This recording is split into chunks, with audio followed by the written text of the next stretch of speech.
Lahat po ng mga tao gusto ay kapayapaan. We want peace and we want peaceful lives. Therefore, we have to learn from people who enjoy peace. Everybody who likes to enjoy a life of peace must look around and look at people who actually enjoy peace and learn from them. Ang ating pong pag-aaral ngayon, pinamagatan natin 8 spiritual things peaceful people do. 8 mga espiritual na mga ginagawa ng mga taong mapayapa ang buhay. Aming Diyos, salamat po sa buhay. We worship you, our God Creator. We praise you, our Father in heaven, God Almighty, for your goodness, for your kindness, and for your creative activity in our lives. Nawa, Panginoon, kayo po ang maging tagapagsalita namin. Humihingi kami ng karunungan nyo. Turuan nyo po kami makinig. Turuan nyo rin po kami i-apply sa buhay namin ang aming natututunan. We want you, our Father in heaven, to be our speaker. Sit on your throne of power. Dispense blessings to your people. Lift up your name. Set us free from ignorance. Set us free from slavery in many forms. Lead us. Protect us now, O Father, from evil men and evil spirits. Protect even our household and our loved ones. And we pray that we will see you face to face, that we will feel your touch and your love, and that we will be empowered by your wisdom. In the name of Jesus our Lord, we pray. Ano po ba ang mga ginagawa ng mga taong payapa ang buhay? Bakit may mga taong magulo ang buhay at may mga taong mapayapa ang buhay? Peaceful people, first of all, pray. Isa po yan na katangian ng mga taong mapayapa ang buhay. Philippians 4:6-7. Do not be anxious about anything, but in everything, by prayer and petition, with thanksgiving, present your requests to God. And the peace of God, which transcends all understanding, will guard your hearts and your minds in Christ Jesus. These verses alone are worthy of a day-long study. Sabi, huwag kayong mabahala tungkol sa ano pa mang bagay, kundi sa lahat-lahat, sa pamamagitan ng panalangin at ang inyong mga paghingi sa Diyos, na may kalakip na pasalamat, ay dalhin ninyo sa paanan ng Panginoon ang inyong mga kahilingan. At, ano daw? Ang kapayapaan ng Diyos, na nilalampasan ng anumang uri ng pag-iisip o pagsalungat ng isip ng tao, ang siyang mag-iingat sa inyong puso at sa inyong isip sa Panginoong Hesus. Na kung susundin lamang ng tao ang kanyang isip at ang kanyang common sense, ay siya'y maguguluhan. Pero sabi niya, nalalampasan ito ng mahiwagang kapangyarihan ng Diyos, na kung kayo'y magiging madalanginin at dadalhin niyo sa Kanya ang inyong mga kabigatan, kahit nandun yung kabigatan, kahit hindi pa yan lubos na nasa-solve, ay nagkakaroon na kayo ng kapayapaan. Ano pa kung binigyan na ng Panginoon ng solusyon? Sapagkat sabi Ginoon, lampas-lampas sa karunungan ng tao. Kung ang paiiralin mo lang ay dunong ng tao, gugulo ang isip mo, mababahala ka, matatakot ka. Pero kung ikay madalanginin at nananalig ang kapayapaan ng Diyos na hindi kayang maunawaan ng sanlibutan, ay maghahari sa iyong buhay. So, peaceful people pray. And what do peaceful people pray for? And what about? Peaceful people pray to confess and to seek forgiveness from God. And of course, confession and being forgiven both bring about peace. Psalm 32 verse 5, Then I acknowledged my sin to you and did not cover up my iniquity. I said, I will confess my transgressions to the Lord, and you forgave the guilt of my sin. Pagka po ang isang tao ay patuloy na nagkakasala at nagmamaang-maangang wala siyang ginagawang masama at hindi siya nagtatapat sa Diyos, hindi siya humihingi ng tawad, ay patuloy siyang kinakain at pinarurusahan ng kanyang budhi. Pero ang sabi sa Psalm 32 verse 5, kinilala ko ang aking kasalanan. Hindi ko itinago. Hindi ko pinagtakpan ang aking mga kakulangan. At ako'y nagpasya na magtatapat sa iyo, O Diyos. At ako'y pinatawad mo at inalis mo ang bigat ng pag-uusig ng aking budhi. Ang isa pong tao na may kasalanan kahit ano pang sabihin niya, meron siyang dadalhin. Kahit na hindi niya tanggapin na siya ay nagigilty, meron pa ring effect yun sa kanyang buhay. At ang tangi na lamang na paraan para mawala ang bigat na ito ay una, to be perfect so that you don't have sin and therefore you don't have to be guilty. But since we are not perfect and cannot be perfect, then God in His graciousness made another way for us to have peace. And that is through forgiveness. Na pinapatawad na lang tayo, pero kailangan kilalanin natin yung mali at humingi tayo ng tawad at mabuhay na sinisikap sa tulong ng Diyos na huwag nang balikan ng mga kasalanan ito o kaya'y bawasan ng bawasan, pakonti ng pakonti ang paggawa nito. At malaking kapayapaan po ang tinatanggap ng taong nagsisisi, nagtatapat at humihingi ng tawad. Malaking bigat na dala yung guilt. Kaya kailangan yung confession. Peaceful people pray to thank God. Because when you thank God, you thank Him specifically for the blessings you are thanking Him for. Therefore, you begin to realize that you are a blessed person and that gives you peace. But try complaining and complaining and complaining and thinking about what you do not have, then you will become miserable. But try thanking God and you will begin to realize the other side of truth, that you are actually very blessed. Peaceful people pray to praise God. Pinupuri natin ang Diyos, kasama din ng pagpapasalamat. Sapagkat sa pagpupuri natin sa Kanya may himalang nagaganap, nababago ang ating attitude, nakikilala natin siya ng lubos, at nagahari ang contentment, ang kapayapaan sa buhay ng tao.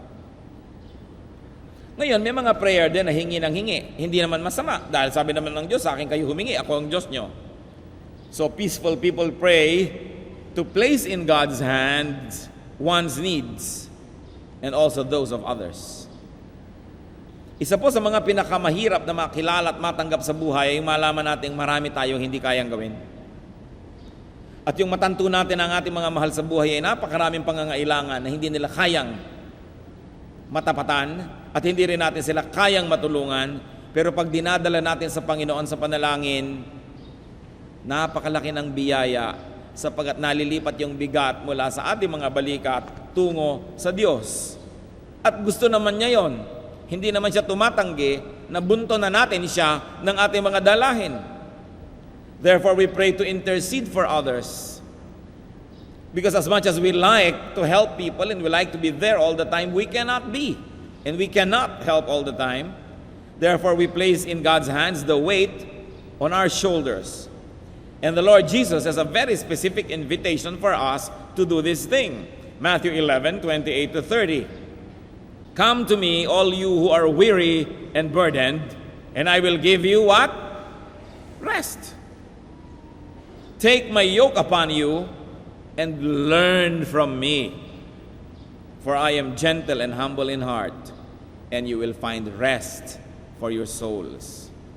For my yoke is easy, and my burden is light. Hindi po sinabi ditong you will find rest for your bodies. Hindi ibig sabihin na wala ka nang gagawin, lutas na lahat ang iyong problema. Pero merong himala na nagaganap pag nagtitiwala ka sa Diyos, na kahit pa nga patuloy ka pa rin nagsisikap na lutasin yung problema, hindi nagkaroon ng magic na hinahanap ng iba, pero napapahinga ang iyong kalooban. Kahit pagod ang iyong katawan, nakapahinga ang iyong espiritu. At yun ang mahalaga. Kasi po kahit nakapahinga ang ating katawan, kung pagod ang ating espiritu, baliwala. Nakahiga ka pero hindi ka makatulog. May binabasa ka, hindi mo maintindihan, hindi ka nakaka-concentrate. Nakatingin ka sa view pero hindi mo nakikita yung view. Ang mahalaga yung kapahingahan ng espiritu kaysa sa kapahingahan ng katawan. Sa katunayan, yung pagod ng katawan ay isang pagpapala sapagkat pag napapagod kayo, natutulog ka na, at pag natutulog ka, di ka na nagkakasala. Kaya yung mga taong hindi napapagod, lagi na lamang maluwag ang buhay at lagi na lamang iba ang gumagawa ng lahat-lahat para sa kanila, wala tuloy magawa, kaya kung ano-anong iniimbentong kasalanan. Ang sabi dito, you will find rest for your souls. And that is what Jesus Christ provides. Sabi niya, itambak niyo sa akin ang inyong mga suliranin. Pero hindi naman ibig sabihin, hindi ka natutulong. Sabi niya, take my yoke upon you. Ang uso po sa Israel noon, yung double yoke. Yung hayo, pag humihila siya ng mga kung ano man, let's say isang cart o isang karwahe, yung dalawang yokes dito sa batok para dalawang hayop ang humihila, nagkakatulungan. Kaya sabi ni Lord, take my yoke upon you. Tutulungan kita, magtulungan tayo. Hindi natin ibubuntun lahat sa Kanya, pero meron tayong katuwang. At yun lang, may kasama ka kahit ka nahihirapan, malaking comfort na yan. So spiritual people become peaceful because they pray. Also, peaceful people ask to be prayed for. In fact, they get prayed for. Isang mahalaga po yan na ginagawa ng mga taong tahimik ang buhay. They receive the blessings of intercessory prayer. Kaya kesa kung ano-anong mga regalong hinihingi natin sa tao at inaasahan at hinihiling, napakagandang humiling ng panalangin. Pwede po bang ipanalangin niyo ako? Ipanalangin niyo ako? Because the prayer of a righteous man availeth much. The prayer of righteous people achieve much. Kaya itong si Peter, nung siya'y nakakulong, anong blessing ang natanggap niya? Acts 12:5. So Peter was kept in prison, but the church was earnestly praying to God for him. At alam natin ang nangyari. Nalagot ang tanikala, umuga ang kulungan, kung ano-anong mga nangyari. Bumukas ang pinto na bakal at si Peter ay pinawalan ng anghel dahil sa panalangin ng mga mananampalataya. The best gift that you can receive from people is their prayer for you. Huwag nating mamaliitin yun. Kaya kung minsan yung mga iba nagsasabi, pasensya na po kayo, hindi ako makapagregalo sa inyo, wala akong kakayahan, hindi ako mayaman. We always say, ipanalangin niyo po ako, salamat na lang sa prayer na yan. At talagang sincerely, we should thank people when they pray for us. May nagpe-pray po ba para sa inyo? O baka meron nga ang panalangin ay mahulog kayo sa kanal, masagasaan kayo ng tricycle, malason sana kayo sapagkat nakakainis kayong tao. Baka gano'n ang panalangin. Kaya lalong gumugulo ang inyong buhay. Dahil dinidinig din ng masasamang espiritu yung mga masasamang dasal at kahit paano may nagagawa rin sila. Alam nyo naman, ang mga espiritu ay buhay na buhay. Kaya sikapin natin kung ipinapanalangin tayo ng tao yung para sa ikabubuti natin. Hindi yung para tayo mawala na sa mundong ibabaw. Prayerful people achieve much. And those who get prayed for, without them praying, achieve so much more. Kaya nakakatuwa niyo, ipinagdadasal ka. Ako po, walang inihiling sa mga tao lagi, kundi ipag-pray niyo po. Ipag-pray niyo po ang inyong lingkod. At salamat. Sapagkat tayo man mga kapatid, damang-dama natin kung may nananalangin para sa atin. Damang-dama. Ako lang po, damang-dama ko na may maraming nananalangin sa inyo para sa akin at salamat. Damang-dama, hindi pwedeng maikubli sapagkat ang mga espiritu natin nag-uusap kahit magkakalayo ang ating mga katawan. There is so much communication happening in the spiritual world. Peaceful people worship. And when they worship, they really do worship. They do not just attend a program, they do not just attend a worship service, but they worship. And you worship corporately, and very importantly, by yourself or even though in a crowd, to worship personally and individually. At ako po lagi kong hinihimok ang ating mga kapatiran to develop a personal worship. Worship. Paano po ba natin nalalaman na naka-worship tayo? One of the meanings of being able to worship is when we forget ourselves. When we forget everything and everyone else and just focus on God. Kaya nga mo mahalaga yung music, mahalaga yung arts. Because sometimes through music, we are able to transcend our physical existence and get into a spiritual plane through the arts. Nararanasan niyo po ba na pag umaawit kayo sa Panginoon, lalo't mataimtim, at hindi niyo pinapansin yung kuko ng inyong katabi, hindi nyo pinapansin kung anong mali sa ilaw o maling spelling ng mga words ng kanta at hindi natin pinapansin yung kung sino-sino, hindi nyo po ba nahalata na nakakalimot din tayo? Nalilimutan nyo ang inyong sarili, nalilimutan nyo ang inyong kapaligiran at talagang tayo ay pumapasok sa presensya ng Diyos. That is worship.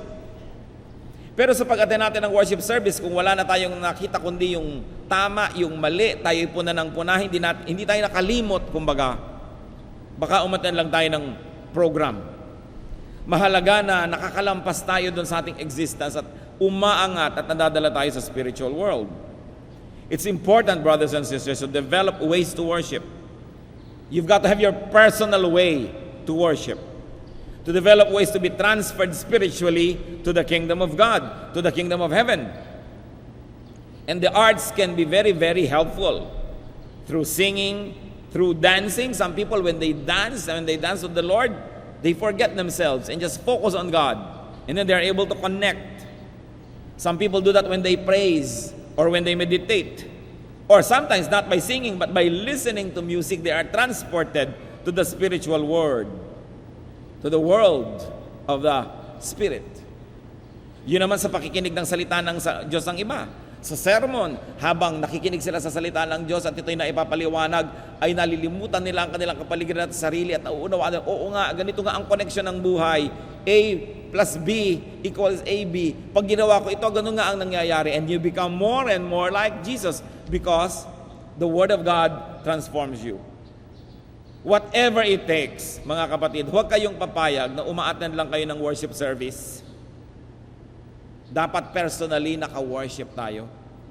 Na merong katangian ng Diyos na natanto at nakilala natin. Na meron tayong kaluguran na naibigay sa Kanya. Na meron siyang sinasabing mensahe na nadinig at naunawaan natin dahil nakakonect tayo sa Kanya. This is what worship should accomplish. Kaya lugi yung mga pupunta pa daw sila sa church, napagod, namasahe, naggasolina, tapos hindi naman naka-worship.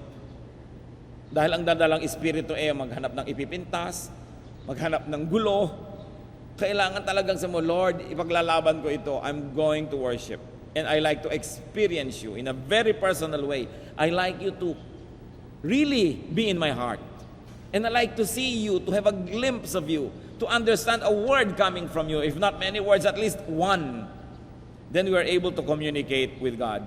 Tingnan niyo po sa Biblia, yung mga tao nagkaroon ng spiritual experience, hindi lang religious activity, ha? Magkaiba yon. Sa Luke 1:22, itong si Zechariah, na tatay ni John the Baptist, when he came out, he could not speak to them. They realized he had seen a vision in the temple, for he kept making signs to them, but remained unable to speak. Dahil kinausap siya ng anghel, nakakonekta siya sa Panginoon through the angel, ano nangyari? Naapektuhan ang communication niya with people kasi naiba yung channel. Kaya alam na ng mga tao, may nangyari sa kanya. Pero yung mga ibang umattend doon, walang nangyari sa kanilang lahat. Kasi everything was normal. Kailangan maranasan ng Espiritu ng Diyos. Sa Acts 11:5, ano pong sabi dito ni Peter? I was in the city of Joppa praying, and in a trance, I saw a vision. Si Peter ito, lumampas siya sa physical, umangat ang espiritu, which he calls a trance, and he saw a vision. And God gave him a very, very important teaching that day because he was able to get out of the usual physical environment and enter the spiritual world. Exodus 34:29, pati si Moses, nung umakyat sa bundok at kinausap siya ng Diyos, pagbalik niya, nagulat ang lahat. When Moses came down from Mount Sinai with the 2 tablets of the testimony in his hands, he was not aware that his face was radiant because he had spoken with the Lord. Pagbaba niya sa bundok, daladala niya yung mga batong pinag-ukaan ng mga utos ng Diyos. Nagulat ang tao dahil umiilaw ang kanyang muka. Alam na alam nila, may nangyari sa kanya. Medyo sulyapan nyo nga ang mukha ng katabi nyo. Ano bang nakikita natin? Si bangot? O umiilaw? Alam nyo ang mga Kristiyano umiilaw. Alam na alam mo, kaya kung minsan hindi mo alam na Kristiyano, tatanungin mo, Christian ka ba? There is something in the face of Christians that tell you na Kristiyano to, kapatid ko to. Kasi yung espiritu mo nakikilala niya yon. Pero hindi lahat ng Christian ganon, ha? Pero yung meron ka talagang spiritual connection with God, yung meron kang happiness, contentment, joy, peace, kahit maraming gulo sa mundo, kitang-kita yon. Iba ang itsura ng muka ng mga Kristiyano. Mayroong it that only another spirit of another believer will be able to recognize. Makikita natin yon. Kahit hindi ka nag-glow in the dark, makikita kung spiritual ka. Pero alam na alam niyo din po, yung Kristiyano, kahit Kristiyano, na malayo sa Diyos. Minsan backslider, kung minsan ay nabubuhay sa kasalanan, basang-basa mo rin sa mukha. Kitang-kita mo sa mukha niya, kahit na nakangiti, may iba.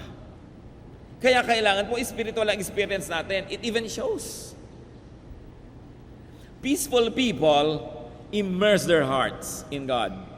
In God's Word, the Bible. Psalm 119, 165. Great peace have they who love your law, and nothing can make them stumble. So sino nagkakaroon ng kapayapaan? Yung umiibig sa mga utos ng Diyos, hindi yung umiiwas, hindi yung tumatanggi, at hindi yung sumasalungat. Yung nagsasabing, Lord, tama po kayo. Ang galing-galing ng law ninyo, kahit inconvenient sa amin, kahit hindi yan ang gusto namin gawin, talagang kayo ang tama. And you have peace. Peaceful people immerse their hearts in God's Spirit. Sa pagtanggi mo lagi, sa pagbababa sa iyo ng iyong katawan, ng kagustuhan, ng layaw ng sarili, ng kasalanan, pagtanggi ka ng tanggi, gumagaan ka at nakaakyat ka doon sa spiritual level where you can really fellowship with God in spirit. At ito po ang dapat nating i-develop muli mga kapatid, yung very personal spiritual experience. Ang nangyari kasi sa church, sobrang naging philosophical, sobrang naging intellectual, sobrang naging academic, to the point that when you study the Word of God, scrutinize every word, go to every dictionary, go to the Greek, go to the Hebrew, and you understood what it means, you think nagkaroon ka na ng spiritual experience. But sometimes it is only up to the level of human knowledge. Well, human knowledge is an important jumping board to enter the spiritual world, but it is not the end. Kaya marami po tayong makikita, mga scholar, pero hindi spiritual. Mga alamang lahat ng pasikot-sikot sa Bible, pero walang pag-ibig, walang kapayapaan, walang kabanalan sa buhay. Kasi hindi sapat na alam mo yan, hanggang utak lang yon. Kailangan magkaroon tayo ng talab sa ating espiritu. 2 Corinthians 3:17, now the Lord is the Spirit, and where the Spirit of the Lord is, there is freedom. At ito dapat balikan ng mga Kristiyano kasi ang Christianity, ang church, naging puro do's and don'ts. Samantalang where the Spirit of the Lord is, there is a sense of freedom. Hindi sense na natali ka, kinontrol ka na, lahat-lahat na. Meron pa mga tao, pastor, meron pong ang inyong isang member, may kasalanan siya, anong gagawin niyo tungkol dyan? And I always say, as a preacher, I do my best to preach the Word of God, to present to people possibilities and ways of obeying God's Word. But their obedience to God is their personal business. It is between them and God. I will never play police. It is a personal relationship that they have to develop. Yung mga iba, pagka nagkasala ka na ng konti, hindi ka na pwedeng mag-usherette, hindi ka na pwedeng kumanta, hindi ka na pwedeng tumugtog, wala ka nang gagawin sa buhay. So ang nangyayari sa church, manmanan ng manmanan sa buhay ng may buhay, hanapan ng kasisira, at tanggalan ng tanggalan sa ministry. Kung gagawin talaga natin yon, ang totoo mga kapatid, walang matitira. Nakakalampas ba ang isang linggo na hindi nagkakasala kahit sino man? At pag may nagkasala, hihiyain pa kung ano-ano mga gagawin. Para sa akin, ang salita ng Diyos ay dapat ituro, pero ang Diyos man ay hindi nang ihimasok sa ginagawa ng tao. Kaya lang nagbabayad ka, sumunod ka, hindi ka sumunod, you will suffer or you will enjoy the consequence. But God doesn't come down from heaven and stop you from doing something, so why should I? Dapat ituro ang salita ng Diyos sa pinakamabuting paraan, sa pinakakayang maunawaan ng tao, at pagkatapos hayaan ng tao na makipagtuo sa Diyos personally. It must be a personal relationship with God. The church must never function as a police department.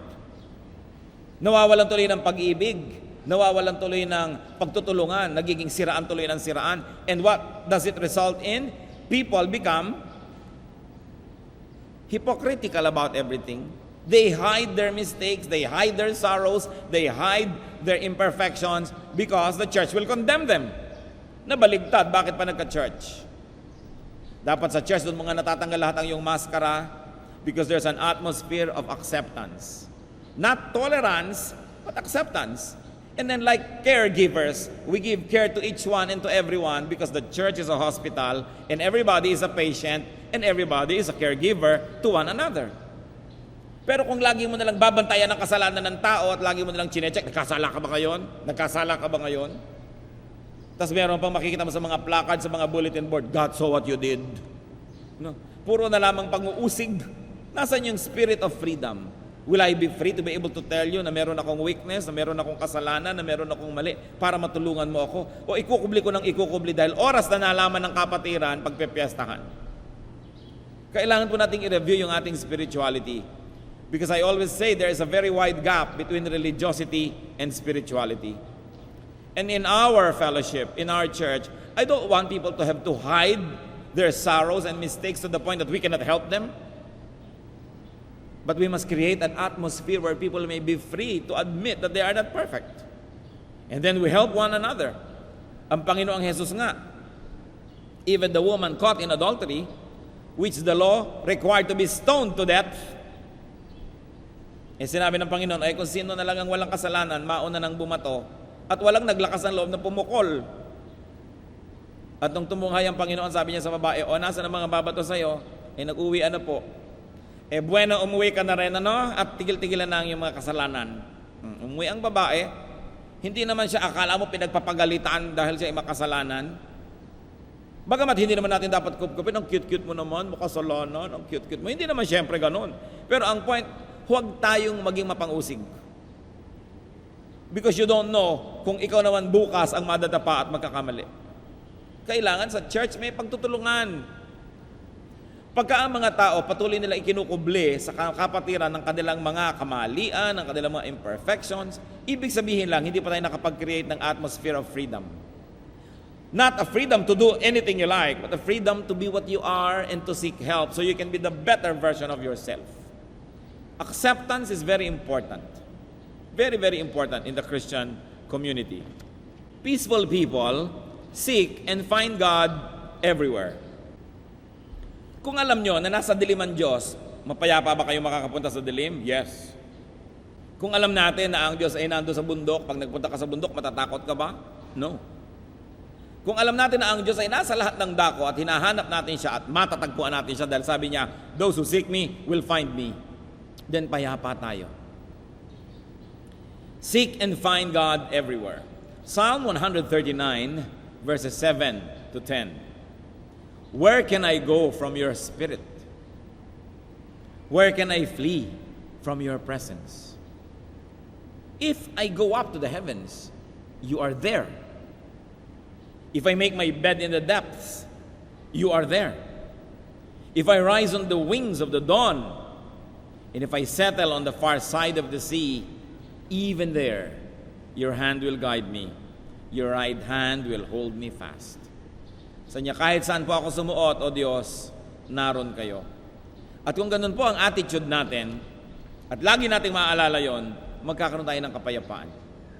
Napaka-importante na ating laging isipin at isabuhay na ang Diyos ay nasa lahat ng dako, nasa lahat ng sitwasyon. And He is just a prayer away. Another trait of peaceful people temper the body. Kinokontrol, binabalanse maging ang katawan. Sa katunayan, sabi ni Paul, 1 Corinthians 9:27, I beat my body and make it my slave. Christian, can you call your body your slave? Sinabi mo, gising na, nagwa-worship tayo. Bangon na, may gagawin tayo. Tigilan mo nguso ang paninigarilyo. Tigilan mo pa ang pagpunta dyan sa mga hindi mo dapat puntahan. Mata, huwag kang tumingin sa hindi mo dapat tingnan. Can you say that? Because we must be able to say that. That our bodies are our slaves. Or is it the other way around, that our body is our master? Ang lahat ng luho ng katawan, ang gusto ng katawan, ang hilig ng katawan, ang nakapananaig sa buhay. No, sabi ni Paul, hindi. Pinipitpit, ginigiik, dinidikdik, pinipilipit ko ang katawan na ito at ginagawa ko siyang alipin ko. Ngayon, baka naman sa isang linggo, pilipilipit kayo magdatingan dito. Siyempre, hindi naman literal. Yung iba kasi hinahampas talaga ang katawan, pinapahirapan, hindi naman ganon. Yan ay isang talinghaga. Ibig sabihin, ako ang masusunod, ang Espiritu ng Diyos na nasa puso ko masusunod, hindi ikaw katawan. Although may mga gusto rin naman yung katawan na hindi naman pinagbabawal ng Diyos, mano ba naman pagbigyan? Pero doon lang sa mga bagay na hindi gusto ng Diyos, dapat Diyos ang nasusunod. Nakita niyo po yung mga tao na ang katawan nila ang kanilang amo, makakatiyak kayo, magulo ang buhay. Remember, ang pinag-uusapan pa rin natin, kapayapaan. Ang kapayapaan ay yung kakayahan na supilin ang mga kalabisan ng ating katawan na nagdadala sa atin sa gulo. Peaceful people temper not only their body but very especially worldliness. Ang pagiging makalupa, sobra. Titus 2:11-12. The grace of God that brings salvation teaches us to say no to ungodliness and worldly passions, and to live self-controlled, upright, and godly lives in this present age. So nakita niyo po, self-controlled. That's why I will not want to play police and control people. Because even the scriptures tell us that people must be self-controlled. God does not control us. Satan cannot control us. We have the will given to us by God as humans to control ourselves. But who controls you? Yan ang mahalaga nating tanong sa buhay. Binigyan na daw tayo ng kakayahang tumanggi sa lahat ng bagay na hindi makadiyos. At ang taong magkakaroon ng kapayapaan, tatandaan niyo mga kapatid, yun lang taong marunong tumanggi. Yung yes man, yes woman, hindi yan magkakaroon ng kapayapaan.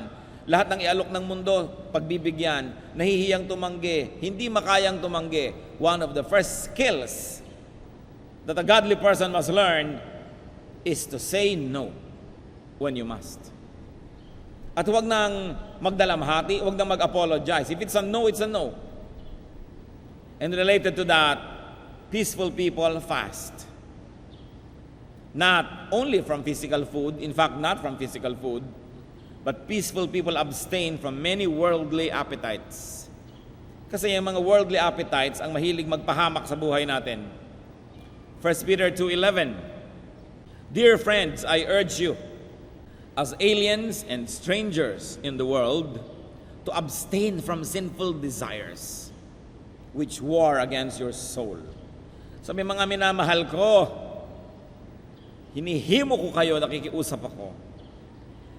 Bilang mga estranghero, hindi kayo tagalupa. Huwag na kayong masyadong makisangkot dito sa lupa at sa mga makalupang mga gawain. Hindi kayo taga rito, nakikiraan lang kayo patungo sa kaharian ng Diyos. So huwag kayong masyadong makipagsabwatan sa sanlibutan. Yan ang sinasabi ng 1 Peter 2:11.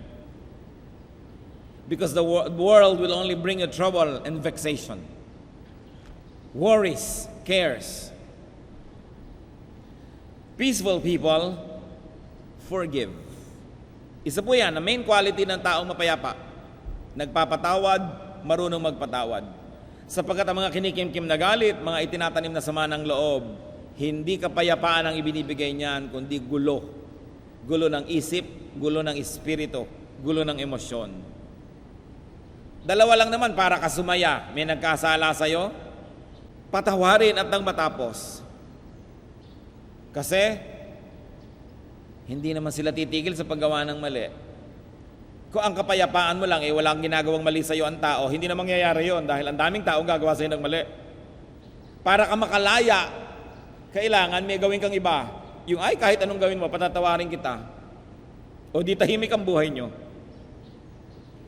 Pastor, mahirap naman pong hindi magpatawad. I agree. Pero di ba mas mahirap na hindi naman magpatawad? Pareho rin lang hirap yan. Ang gawin mo ng hirap, yung ikinalulugod ng Diyos. Yung inuutos niya, sapagkat siguradong yun ang mas tama. Mahirap talagang magpatawad, mahirap ding hindi magpatawad, hirap din lang at hirap, doon ka na sa kalooban ng Diyos. At kung hindi ka pa nananalig, sundin mo na lang, malalaman mo rin tama pala yun pag sinunod mo na. Forgive others. Matthew 6:12, forgive us our debts, as we also have forgiven our debtors. And peaceful people forgive themselves. Mahalaga yan na mapatawad din natin ang ating sarili. Kung ano man ang kamali ang nagawa na natin noon, hiningi na natin ang tawad sa Diyos. Sa abot ng ating makakaya ay nagbayad na tayo sa pinagkakautangan natin, humingi na tayo ng tawad, pinunan natin ang ating mga kakulangan. Forget about it and get on with life so that you will have peace. You cannot unscramble a scrambled egg. Ang natapos ay tapos na. Limutin na, talikuran na, at harapin ang bukas na kasama ang Panginoong Jesus. And finally, bagamat marami pang ginagawa ang mga peaceful people, pero 8 lang ang pinag-usapan natin ngayon. Peaceful people fear their lives with good deeds.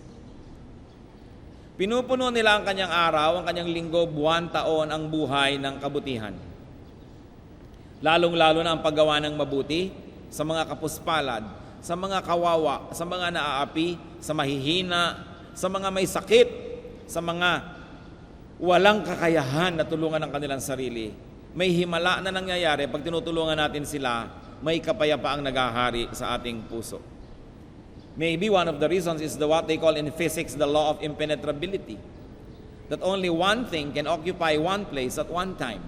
So if you occupy your heart with good deeds, how can bad thoughts bother you? Kaya mahalaga yung nagiging busy tayo sa kabutihan.